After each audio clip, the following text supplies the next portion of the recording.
Shalom, Jemaat GKI Surya Utama yang terkasih. Selamat datang di ruang ibadah online GKI Surya Utama. Sebelum kita memasuki ibadah pada hari ini, mohon perhatiannya untuk warta lisan berikut. Sesuai dengan arahan pemerintah dan untuk menekan laju penularan COVID-19, maka mulai minggu ini sampai dengan akhir Juli, ibadah online GKI Surya Utama akan dilakukan secara tapping atau rekaman dari rumah masing-masing petugas. Namun, jemaat tetap dapat beribadah bersama setiap hari Minggu jam 9 pagi di channel YouTube GKI Surya Utama. Berita duka cita. Tuhan yang Maha Kasih dengan anugerah keselamatannya telah memanggil pulang yang terkasih Ibu Maria Magdalena Andrawati, ibunda dari Bapak Yudo Hadiprojo dan Ibu Ivon Kosasi wilayah 9 pada hari Senin 28 Juni 2021.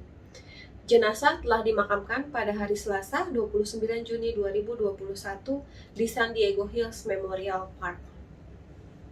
Yang terkasih Bapak Bambang Kurniawan, usia 90 tahun, ayah dari Bapak Wijaya Kurniawan, dan ayah mertua dari Ibu Nani Tina Asmara Suito, wilayah 10, pada hari Minggu 4 Juli 2021. Yang terkasih Bapak Marwan Rusli, usia 70 tahun, suami dari Ibu Mirayanti Chandra, ayah dari Ibu Florencia Putri, dan Saudara Marsiano Putra, wilayah 1, Senin 5 Juli 2021. Jenazah telah dikremasi di Krematorium Sentra Medica Cibinong pada hari Kamis 8 Juli 2021. Majelis dan segenap jemaat GKI Surya Utama dengan ini menyatakan turut berduka cita dan mendoakan kiranya kasih Tuhan Yesus Kristus memberi kekuatan dan penghiburan untuk seluruh keluarga yang ditinggalkan. Jemaat yang terkasih, belakangan ini kita seringkali menerima banyak berita duka cita ataupun juga berita sukacita yang datang silih dan berganti. Bagaimanakah respon kita selama ini? Sudahkah kita mencerminkan kasih Allah terutama di dalam masa pandemi?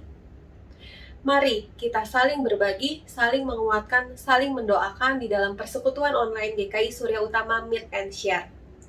Meet and Share akan diadakan pada hari Rabu tanggal 14 Juli 2021 jam setengah 8 malam dengan tema Kulihat Allah di Wajahmu.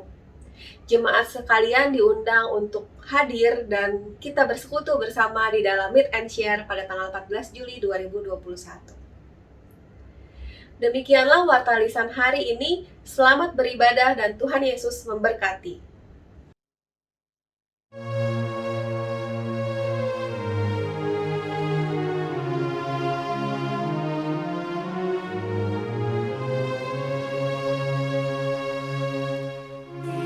Inilah hari Minggu, hari Tuhan yang kudus.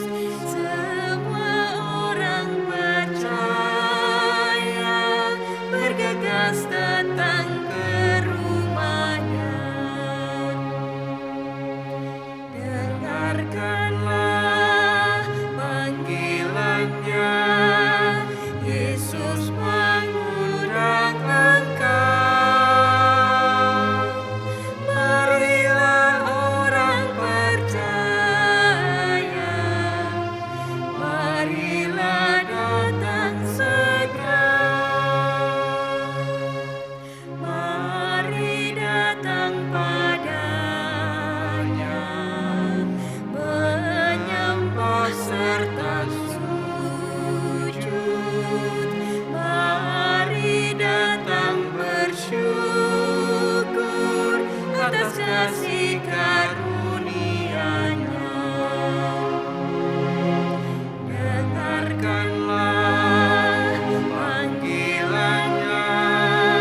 Pertolongan kita adalah di dalam nama Tuhan yang menciptakan langit dan bumi dan yang memelihara ciptaannya dalam kasih setia untuk selama-lamanya.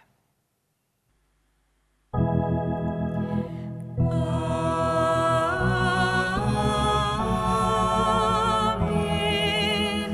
amin, amin.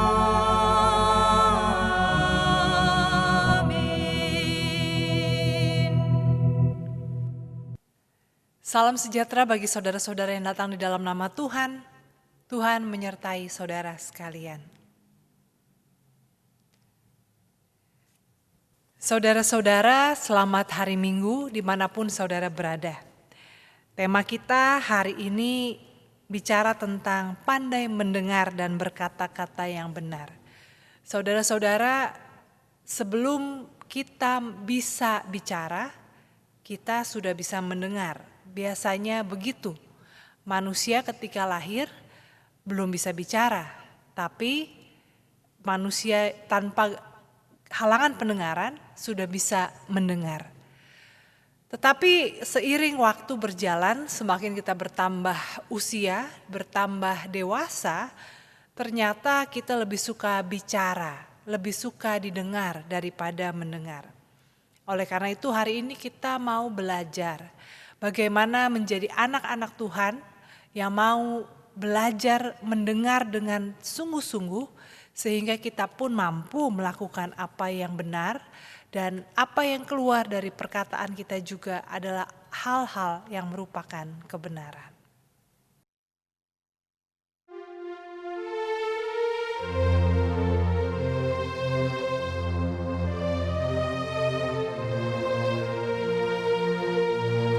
Sekalipun diriku dapat berkata-kata dengan semua bahasa, bahasa manusia dan bahasa malaikat ataupun yang lainnya.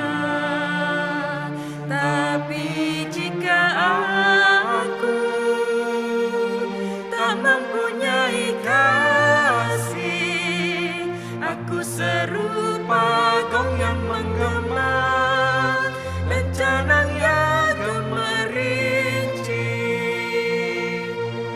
Sekalipun diriku membagikan semua harta yang kumiliki,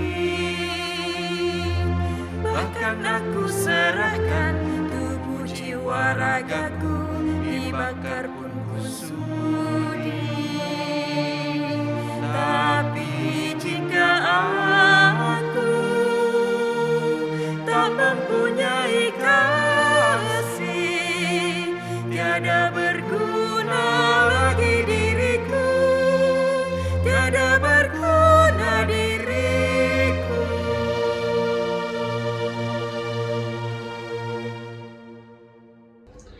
Umat yang penuh kasih, marilah dengan tulus hati kita mengaku dosa kita di hadapannya. Kita berdoa. Ya Allah yang penuh kasih, saat ini di sekitar kami banyak hal yang tidak benar namun seringkali kami percayai. Dengan segala kerendahan hati, kami mengakui bahwa seringkali kami lebih mendengarkan suara-suara yang ada di sekitar kami dan mengabaikan suara Engkau. Sadarkanlah kami ya Allah, berikanlah kami kepekaan sehingga kami boleh lebih mendengarkan suara-Mu di dalam kehidupan kami. Ya Allah yang Maha Tahu, di dalam tutur kata kami, seringkali kami juga menyakiti orang lain secara sengaja ataupun tidak sengaja. Ampunilah kami ya Allah atas hal yang kami lakukan ini. Berikanlah kami hikmat-Mu sehingga melalui perkataan kami boleh menjadi berkat dan juga boleh membawa sukacita bagi orang-orang yang ada di sekitar kami. Kami membawa pengakuan dosa ini hanya di dalam nama Tuhan Yesus kami berdoa. Amin.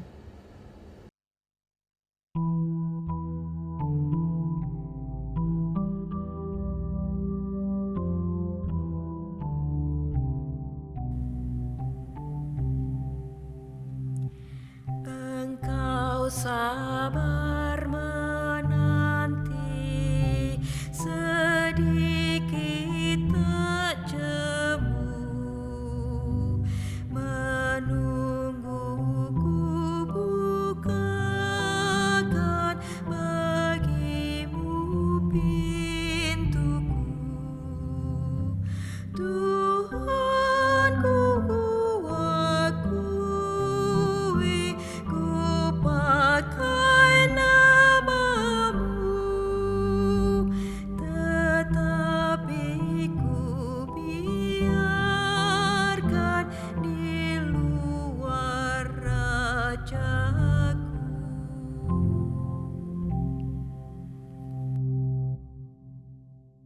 Kepada setiap umat dan gereja yang telah mengaku dosa dengan tulus dan ikhlas, sebagai hamba Yesus Kristus, saya memberitahukan bahwa Tuhan telah mengampuni dosa kita.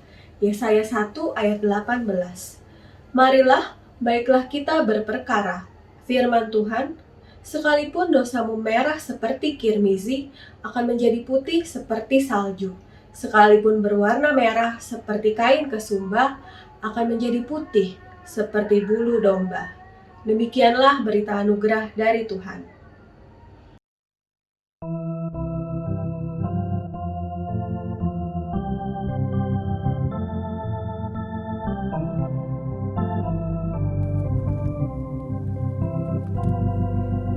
Dulu ku tertindih dosa,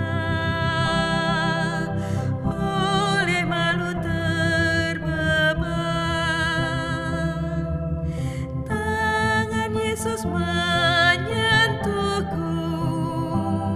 diubah diriku olehnya. Dijamah, meluap sukacitaku.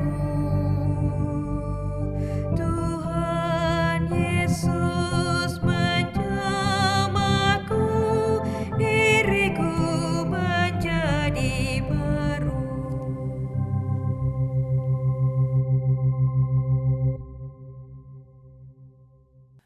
Mari saudara-saudara kita bersatu di dalam doa. Ya Tuhan Allah kami, ini kami anak-anak-Mu yang mengarahkan hati kami kepadamu. Isilah kami dengan firman Tuhan, dengan apa yang benar, apa yang membangun. Mampukan kami dengan hikmat untuk bisa menjadi pelaku firman dimanapun Tuhan menempatkan kami. Dalam nama Tuhan kami Yesus Kristus kami berdoa. Amin.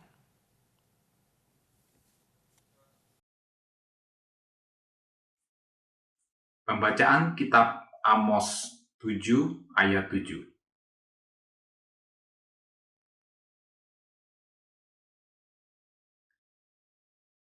Inilah yang diperlihatkannya kepadaku. Tampak Tuhan berdiri dekat sebuah tembok yang tegak lurus, dan di tangannya ada tali sipat. Lalu berfirmanlah Tuhan kepadaku, "Apakah yang kau lihat, Amos?" Jawabku, "Tali sipat." Berfirmanlah Tuhan, "Sesungguhnya aku akan menaruh tali sipat di tengah-tengah umatku Israel. Aku tidak akan memaafkannya lagi. Bukit-bukit pengorbanan daripada Ishak akan dilicin tandaskan, dan tempat-tempat kudus Israel akan diruntuhkan. Dan aku akan bangkit melawan keluarga Yerobeam dengan pedang." Lalu Amazia, imam di Betel, menyuruh orang menghadap Yerobeam, raja Israel, dengan pesan, "Amos telah mengadakan persepakatan melawan tuanku di tengah-tengah kaum Israel. Negara ini tidak dapat lagi menahan segala perkataannya.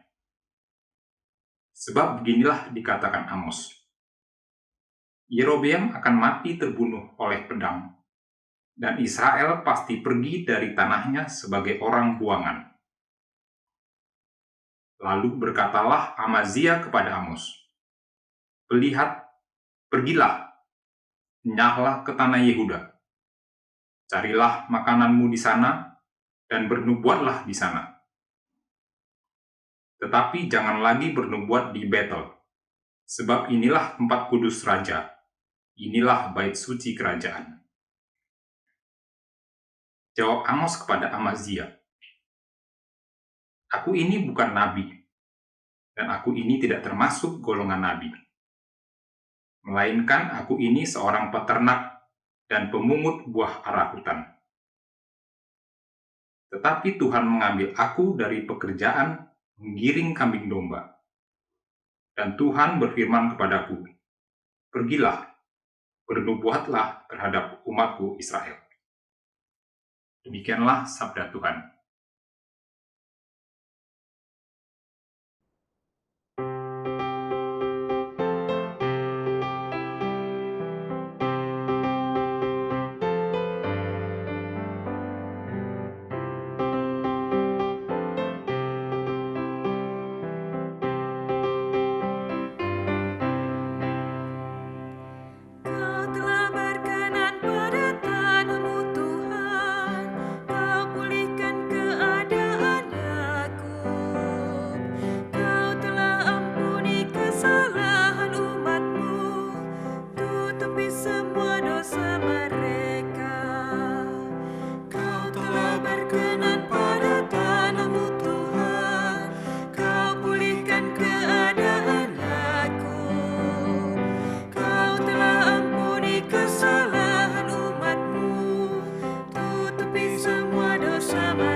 Pembacaan surat Efesus 1 mulai ayat yang ketiga. Terpujilah Allah dan Bapa Tuhan kita Yesus Kristus, yang dalam Kristus telah mengaruniakan kepada kita segala berkat rohani di dalam surga. Sebab di dalam Dia Allah telah memilih kita sebelum dunia dijadikan, supaya kita kudus dan tidak bercacat di hadapannya. Dalam kasih, Ia telah menentukan kita dari semula oleh Yesus Kristus untuk menjadi anak-anak-Nya, sesuai dengan kerelaan kehendak-Nya, supaya terpujilah kasih karunia-Nya yang mulia, yang dikaruniakannya kepada kita di dalam Dia yang dikasihinya.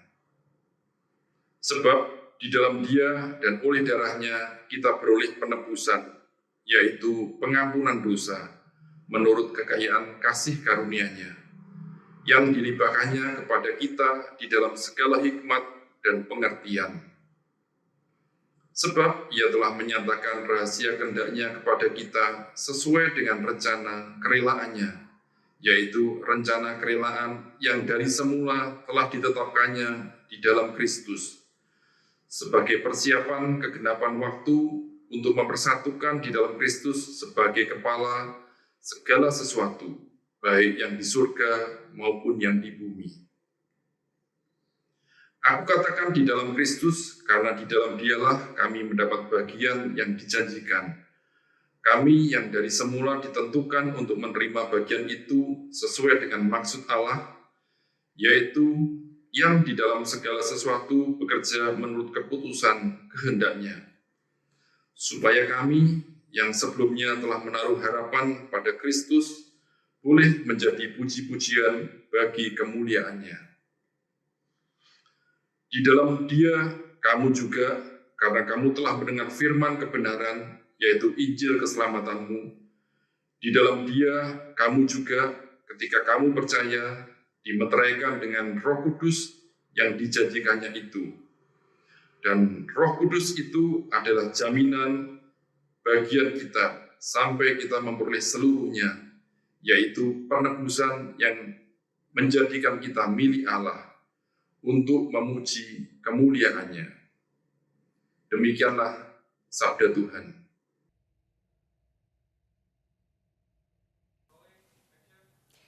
Pembacaan Injil Tuhan kita Yesus Kristus menurut Markus pasal 6 diawali di ayat yang ke-14. Raja Herodes juga mendengar tentang Yesus, sebab namanya sudah terkenal dan orang mengatakan, Yohanes Pembaptis sudah bangkit dari antara orang mati, dan itulah sebabnya kuasa-kuasa itu bekerja di dalam dia. Yang lain mengatakan, dia itu Elia. Yang lain lagi mengatakan, dia itu seorang nabi, sama seperti nabi-nabi yang dahulu. Waktu Herodes mendengar hal itu, ia berkata, bukan. Dia itu Yohanes yang sudah kupenggal kepalanya dan yang bangkit lagi. Sebab memang Herodeslah yang menyuruh orang menangkap Yohanes dan membelenggunya di penjara berhubung dengan peristiwa Herodias, istri Filipus saudaranya, karena Herodes telah mengambilnya sebagai istri. Karena Yohanes pernah menegur Herodes, tidak halal engkau mengambil istri saudaramu. Karena itu Herodias menaruh dendam pada Yohanes dan bermaksud untuk membunuh dia. Tetapi tidak dapat, sebab Herodes segan akan Yohanes karena ia tahu bahwa Yohanes adalah orang yang benar dan suci, jadi ia melindunginya. Tetapi apabila ia mendengarkan Yohanes, hatinya selalu terombang-ambing, namun ia merasa senang juga mendengarkan dia. Akhirnya tiba juga kesempatan yang baik bagi Herodias ketika Herodes pada hari ulang tahunnya mengadakan perjamuan untuk pembesar-pembesarnya, perwira-perwiranya, dan orang-orang terkemuka di Galilea. Pada waktu itu, anak perempuan Herodias tampil lalu menari, dan ia menyukakan hati Herodes dan tamu-tamunya. Raja berkata kepada gadis itu, minta daripadaku apa saja yang kau ingini, maka akan kuberikan kepadamu. Lalu bersumpah kepadanya, apa saja yang kau minta akan kuberikan kepadamu, sekalipun setengah dari kerajaanku. Anak itu pergi dan menanyakan ibunya, apa yang harus kuminta? Jawabnya, kepala Yohanes Pembaptis. Maka cepat-cepat ia pergi kepada raja dan meminta, "Aku mau supaya sekarang juga engkau berikan kepadaku kepala Yohanes Pembaptis di sebuah talam." Lalu sangat sedihlah hati raja. Tetapi karena sumpahnya dan karena tamu-tamunya, ia tidak mau menolaknya. Raja segera menyuruh seorang pengawal dengan perintah supaya mengambil kepala Yohanes. Orang itu pergi dan memenggal kepala Yohanes di penjara. Ia membawa kepala itu di sebuah talam dan memberikannya kepada gadis itu. Dan gadis itu memberikannya pula kepada ibunya. Ketika murid-murid Yohanes mendengar hal itu, mereka datang dan mengambil mayatnya, lalu membaringkannya dalam kuburan. Demikianlah pembacaan Injil Kristus. Berbahagialah mereka yang mendengarkan firman Tuhan dan yang memeliharanya. Haleluya. Haleluya, haleluya, haleluya.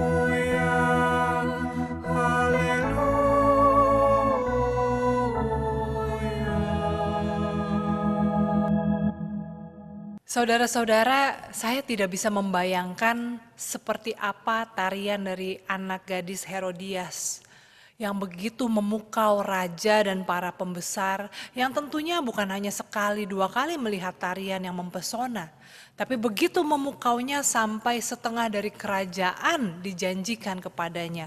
Entah karena dia tahu bahwa anak itu tidak akan meminta setengah dari kerajaan, atau karena memang sedemikian memukaunya. Tapi entah seberapa indahnya yang bisa kita bayangkan, tentunya itu bukan sekedar tarian yang sopan atau tradisional. Sebuah tarian yang begitu memukau sampai mengorbankan nyawa seorang Yohanes Pembaptis. Saudara-saudara, kisah ini bukan kisah yang baru pertama kita dengar tentunya kalau kita sudah lama ke gereja mendengarkan firman Tuhan, membaca Alkitab sendiri di rumah. Kisah yang sudah sering kita dengar. Bagaimana Yohanes Pembaptis, anak imam besar Sakaria dan Elisabet, saudara dari Yesus, kehilangan nyawanya. Kepalanya dipenggal karena ia berani menyuarakan kebenaran, menegur Herodes yang merebut istri dari saudaranya sendiri. Saudara-saudara, sungguh hal yang menyedihkan ketika orang yang menyuarakan kebenaran, ketika orang yang berani tidak pandang bulu menegur walaupun seorang raja sekalipun, justru berakhir hidupnya dengan mengenaskan akibat tarian seorang anak gadis yang begitu memukau. Sungguh kontras antara kemewahan, hedonisme, foya-foya dengan orang yang hidup sederhana, dengan orang yang memberikan hidupnya untuk mempersiapkan jalan Tuhan. Dan seakan-akan tampak yang menang adalah yang berfoya-foya, yang hidup mewah, yang hidup dengan penuh kecurangan dan kesemena-menaan. Namun saudara-saudara, kalau kita membaca tadi bacaan Injil kita, sebetulnya kisah itu adalah kilas balik. Kilas balik dari ketika Herodes mendengar tentang Yesus. Dan ketika orang bicara tentang Yesus, ada yang mengatakan dia adalah Elia. Karena orang Israel memahami Elia tidak pernah mati. Karena dia diangkat Tuhan ke surga, disaksikan oleh Elisa. Atau ada juga orang yang mengatakan dia nabi-nabi seperti nabi-nabi terdahulu di masa perjanjian lama. Tetapi Herodes mengatakan bukan, dia adalah Yohanes yang kupenggal kepalanya dan yang hidup lagi dalam diri Yesus. Di sini kita lihat bahwa sekalipun Herodes tampak punya kuasa dan Herodias mampu memanipulasi Herodes untuk membalaskan dendamnya ketika harga dirinya tersakiti, ketika sebagai penguasa, sebagai orang yang tidak tersentuh, berani-beraninya Yohanes ini menegur mereka. Tentu bukan soal luka, tapi ini soal harga diri, tersakiti, tersinggung. Tetapi kita lihat bahkan sekalipun dua sosok ini Herodes dan Herodias telah menggunakan kekuasaannya dengan semena-mena, tetapi kebenaran tidak bisa sepenuhnya dibungkam. Lalu kita lihat dalam kilas balik dikatakan juga pengalaman Herodes dengan Yohanes ketika dia masih hidup adalah satu sisi dia menikmati apa yang menjadi perkataan-perkataan Yohanes. Dia senang mendengarnya. Tetapi di sisi lain dia terombang-ambing karena itu tadi perkataan-perkataan Yohanes tentang kebenaran membacakan kesalahan-kesalahannya. Membuat dia harus mencium kebusukannya sendiri dan itu membuat dia tidak nyaman. Tapi bahkan ketika dia sudah berhasil seakan-akan membungkam Yohanes selama-lamanya, hati nuraninya tidak bisa diam. Saudara-saudara di sini kita lihat, itulah kebenaran. Kebenaran saat ini memang kita hidup di masa yang namanya kebenaran itu abu-abu. Yang namanya peran media untuk membentuk opini itu luar biasa. Dulu katanya hanya orang yang berduit yang bisa membeli kebenaran, bisa membeli keadilan. Kalau punya duit, kita bisa beli pengacara yang bisa dibeli, tentu tidak semua pengacara bisa dibeli, untuk memutar balik yang salah jadi benar. Tapi sekarang orang dengan kekuatan sosial media bisa memutarbalikkan yang benar jadi salah, yang salah jadi benar. Membentuk opini masyarakat tergantung yang mana yang mau didengar. Tetapi saudara-saudara ada satu hal tentang apa yang menjadi kebenaran. Bahwa dia tidak bisa ditutupi. Seperti aroma, seperti bau. Tidak bisa ditutupi. Tidak bisa diabaikan. Ada banyak cara orang berusaha mengabaikan kebenaran, menutupi dan berharap bahwa suatu saat apa yang tidak benar yang dilakukannya akan terlupakan. Tetapi hati nurani kita tidak bisa berbohong. Dan untuk itu sebetulnya saudara-saudara kita harus bersyukur. Daripada kita mematikan hati nurani, terus-menerus menyangkali kebenaran, kita harus bersyukur kalau ada yang masih mengingatkan dan menyadarkan kita. Nah saudara-saudara, tadi di awal saya sudah katakan bahwa manusia itu ketika lahir dia pertama-tama bisa mendengar dulu. Ya, bayi itu bisa mendengar, kecuali tentunya mereka yang lahir dengan ketidakmampuan untuk mendengar. Tapi itu pun dalam perjalanan hidup bisa belajar untuk menerima komunikasi sebelum bisa menyampaikan apa yang dia mau. Nah, oleh karena itu saudara-saudara, sebetulnya kita sebagai manusia kita juga perlu untuk belajar mendengarkan apa yang menjadi kebenaran sebelum kita setengah mati membela diri atau meyakinkan diri, meyakinkan orang lain bahwa apa yang kita lakukan benar. Kan ada perkataannya manusia diberi 2 telinga dan 1 mulut, artinya kita harus lebih sungguh-sungguh mendengar, lebih 2 kali mendengar baru 1 kali bicara. Tapi seringkali yang terjadi sebaliknya, kita belum selesai mendengar, kita udah ngomong duluan. Dan sekarang mungkin kita tidak mendengar siapa-siapa, tapi kita membaca pesan. Kadang-kadang termasuk saya sendiri juga seringkali baca pesan belum selesai sudah mengambil kesimpulan.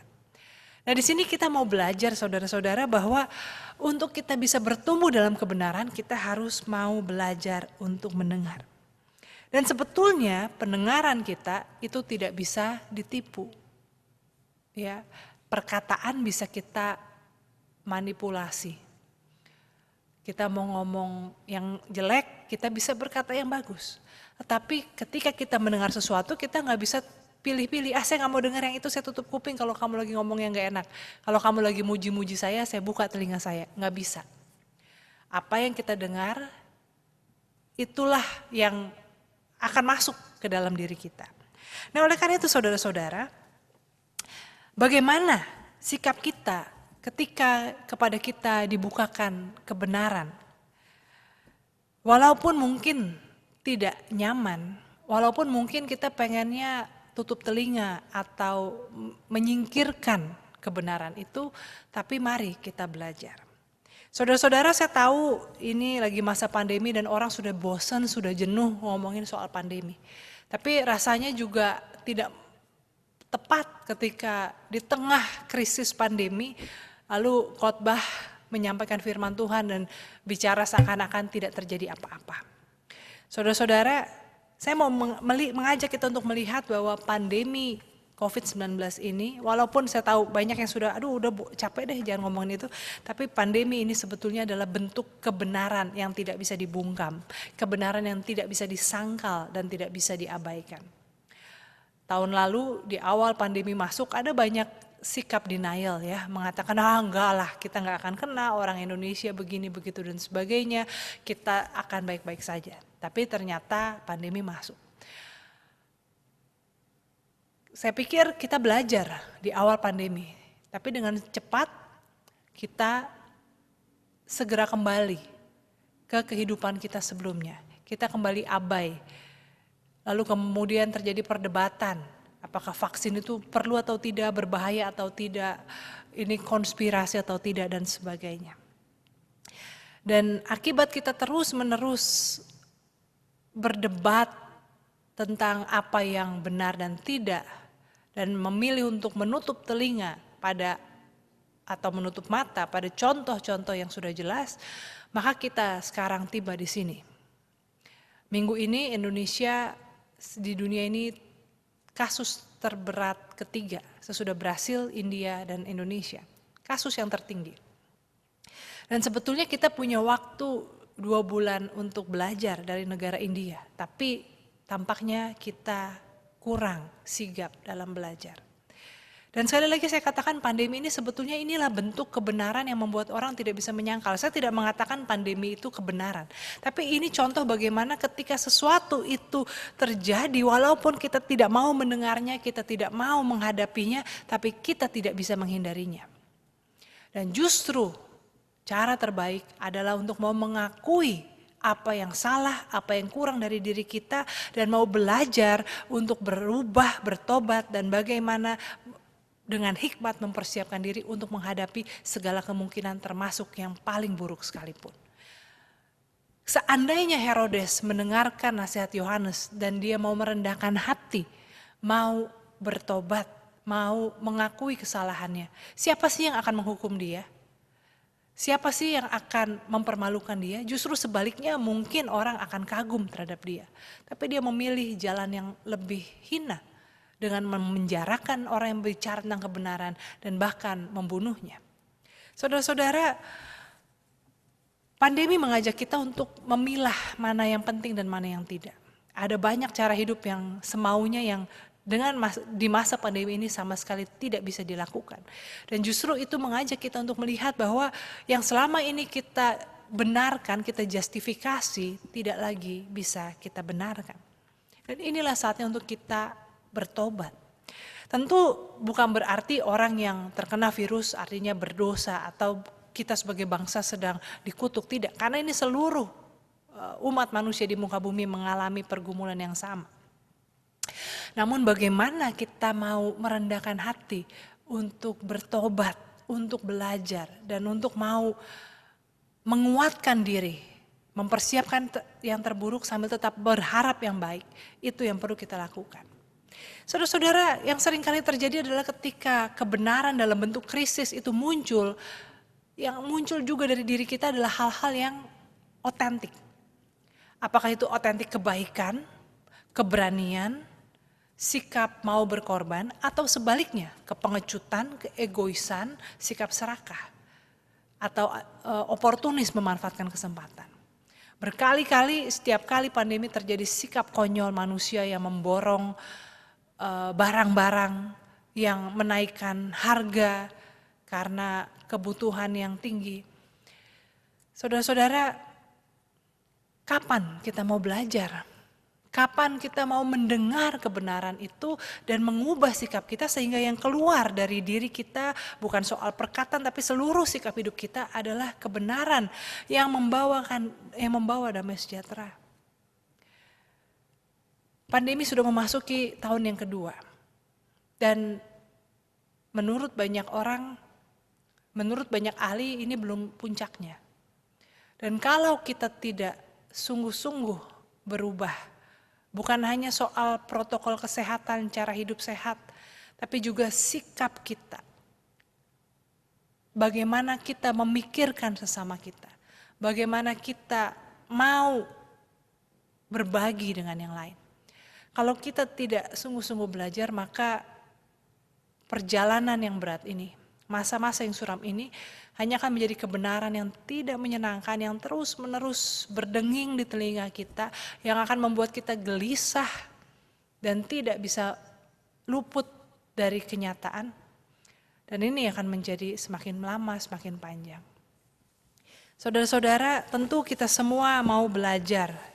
Saya berharap kita semua mau belajar dan tentu kita semua berharap untuk masa depan yang lebih baik. Baik bicara soal pandemi maupun juga saudara-saudara mungkin dalam pergumulan pribadi saudara.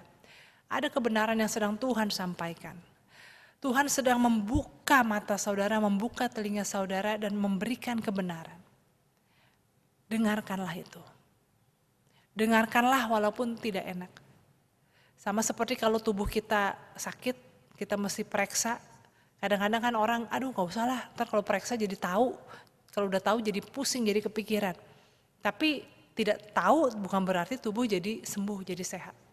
Maka saudara-saudara kalau saat ini Tuhan sedang mendengungkan, mengganggu, mengusik saudara dengan kebenaran, dengarkanlah itu dan jawablah.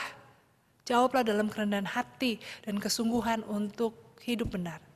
Sehingga dengan demikian kita punya kesempatan untuk memperbaiki hidup, kesempatan untuk membangun masa depan yang penuh harapan. Dan biarlah dengan demikian saudara-saudara damai sejahtera, kebenaran dan keadilan itu bisa berkuasa di atas muka bumi ini. Sebagai anak-anak Tuhan, Tuhan memberkati kita, Tuhan melindungi kita. Tapi Tuhan juga mau kita berperan aktif. Oleh karena itu marilah dalam kesungguhan kita mau mendengarkan kebenaran dan kita mau hidup dalam kebenaran itu. Tuhan menyertai kita sekalian. Amin.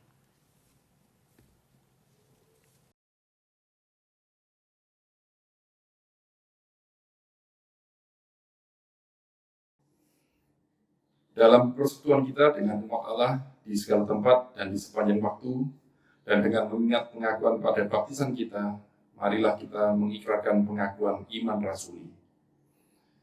Aku percaya kepada Allah, Bapa yang Maha Kuasa, Khalik langit dan bumi, dan kepada Yesus Kristus, Anaknya yang tunggal, Tuhan kita, yang dikandung dari Roh Kudus, lahir dari anak darah Maria, yang menderita sengsara di bawah pemerintahan Pontius Pilatus, disalibkan, mati dan dikuburkan, turun ke dalam kerajaan maut. Pada hari yang ketiga, bangkit pula dari antara orang mati, naik surga, duduk sebelah kanan Allah, Bapa yang Maha Kuasa. Dan dari sana ia akan datang untuk menghakimi orang yang hidup dan yang mati. Aku percaya pada Roh Kudus, gereja yang kudus dan am, persekutuan orang kudus, pengampunan dosa, kebangkitan orang mati, dan hidup yang kekal. Amin. Saudara-saudara, marilah kita bersatu di dalam doa. Tuhan Allah kami, saat ini kami bersatu hati, membawa permohonan kami dalam kesungguhan dan juga kerendahan hati, memohon kepada belas kasih dan kemurahan kuasa Tuhan. Kami mau berdoa bagi saudara-saudara kami, baik yang kami kenal maupun sesama kami manusia yang tengah berjuang mengatasi COVID-19. Baik mereka yang menjadi pasien maupun mereka yang menjadi keluarga yang merawat, yang mengupayakan pengobatan dan juga terutama para tenaga kesehatan yang berusaha menyembuhkan para pasien. Kami berdoa Tuhan bagi mereka yang berjuang mencari obat-obatan, mencari oksigen untuk anggota keluarga mereka, untuk menolong sesamanya. Tuhan, cukupkanlah kebutuhan-kebutuhan ini. Sediakanlah apa yang diperlukan. Jangan biarkan kami kehilangan pengharapan dan kehilangan rasa kemanusiaan. Biarlah di tengah krisis ini, kami boleh semakin menyadari apa yang sesungguhnya harus kami lakukan. Saat ini Tuhan, kami juga berdoa untuk gereja Tuhan. Dalam masa pandemi ini biarlah gereja boleh sungguh-sungguh menjadi garam dan terang. Apa yang bisa kami lakukan, biarlah kami lakukan. Pakailah kami, cukupkanlah kami, dan berikanlah kami hikmat untuk tahu bagaimana menyikapi berbagai tantangan di tengah krisis ini. Kami juga mau berdoa ya Tuhan bagi pemerintah kami. Biarlah pemerintah kami boleh bersikap dengan tegas dan cepat dan bijak untuk mengambil keputusan, untuk memutus rantai penyebaran virus. Dan biarlah kiranya Tuhan Engkau juga yang berkati, agar upaya vaksinasi boleh berjalan dengan lancar. Kami mau berdoa ya Tuhan, juga untuk kehidupan setiap kami, dalam pergumulan kami, dalam keletihan kami, dalam kekhawatiran kami. Kami mau serahkan semuanya ke dalam tangan Tuhan. Biar kiranya kasih Tuhan yang menopang kami dan pemeliharaan Tuhan boleh nyata dalam hidup kami. Kami berdoa dalam nama Tuhan kami Yesus Kristus. Amin. 2 Korintus 8 ayat 12. Sebab jika kamu rela untuk memberi, maka pemberianmu akan diterima. Kalau pemberianmu itu berdasarkan apa yang ada padamu, bukan berdasarkan apa yang tidak ada padamu. Marilah kita ungkapkan syukur atas kebaikan Allah di dalam kehidupan kita melalui persembahan. Persembahan minggu dan persembahan bulanan dapat ditransfer melalui rekening gereja berikut.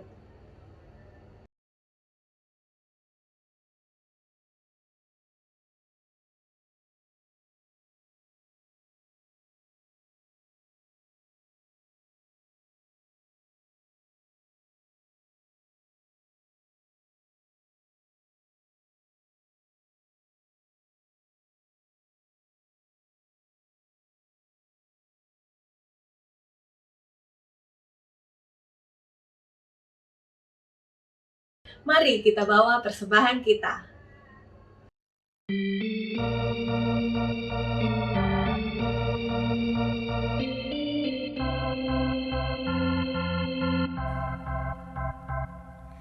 Bukan karena upahmu dan bukan karena kebajikan hidupmu,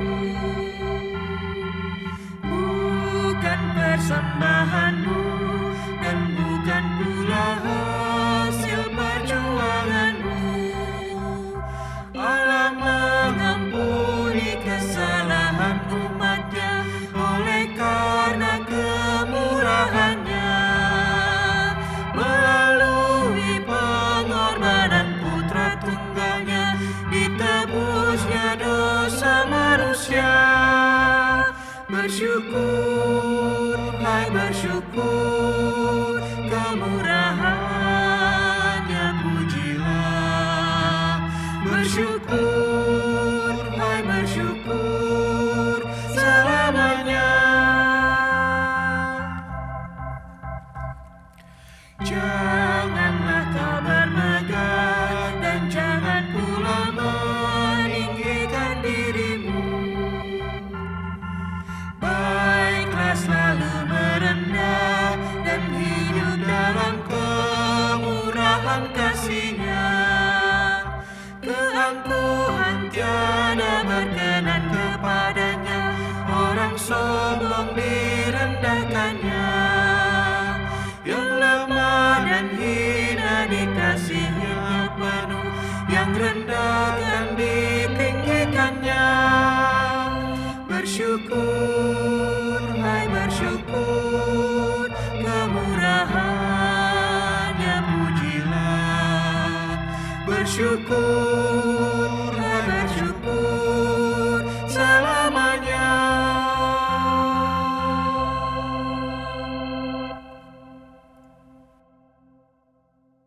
Mari kita bawa persembahan kita di dalam doa. Ya Allah yang Maha Kasih, kami sungguh bersyukur atas kebaikan-Mu yang tidak pernah berhenti di dalam kehidupan kami. Saat ini kami membawa persembahan kami yang kami persembahkan hanya kepada-Mu saja. Biarlah apa yang kami persembahkan ini boleh berkenan di hadapan-Mu. Ajar kami untuk boleh mempersembahkan hidup kami untuk menjadi saksi dan menjadi berkat bagi sesama kami di dunia ini. Hanya di dalam nama Tuhan Yesus kami berdoa. Amin.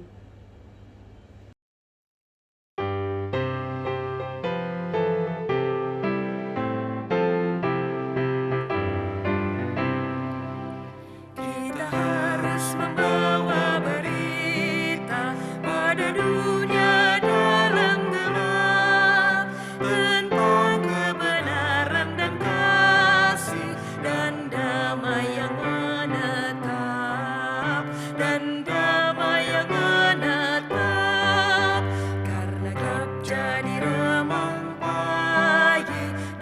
remang jadi siang terang. Kuasa Kristus kan nyatalah, rahmani dan cemerlang. Kita harus bersaksi di dunia tentang kuasa darah kudus. Semoga yang masih saksi terima sang penebus, terima sang penebus. Karena gelap jadi remang pagi dan remang jadi siang terang. Kuasa Kristus kan nyatalah, rahmani dan cemerlang.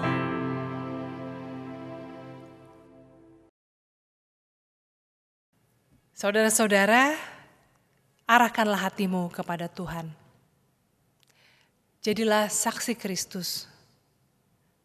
Terpujilah Tuhan dan terimalah berkat-Nya. Tuhan memberkati engkau dan melindungi engkau. Tuhan menyinari engkau dengan wajah-Nya dan memberi engkau kasih karunia. Tuhan menghadapkan wajah-Nya kepadamu dan memberi engkau damai sejahtera. Amin.